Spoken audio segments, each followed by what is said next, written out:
గత సంవత్సరంలో వచ్చిన అవకాశాలని చేతులారా పోగొట్టుకున్నాను ప్రభువా. ఇక నా జీవితంలో రాదేమో ప్రభువా. బాధపడకు. నశించిన దాన్ని వెనక్కి రక్షించడానికి ప్రభు ఈ లోకానికి వచ్చి,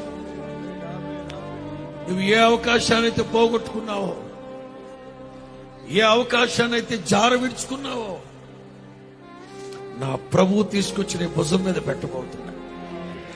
నేను సంతోషింప చేయబోతున్నాడు ఆయన. మనుషులు చేస్తే ఒక్క పూటకి సరిపడానే చేస్తారు. అబ్రహాము హాగరికి చేసింది ఒక్క పూట కూడే, కానీ బోయజు ఆవిడ జీవితానికి సరిపడా ఇచ్చాడు. బోయజు కంటే గొప్పోడు నా ప్రభు. బోయజు కంటే గొప్పోడు నా ప్రభు.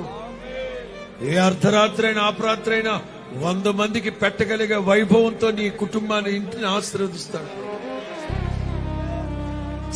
చాలినట్లుగా కాదు, గిన్నె నిండి పొంగి పొరినట్లుగా ప్రభు దీవిస్తాడు.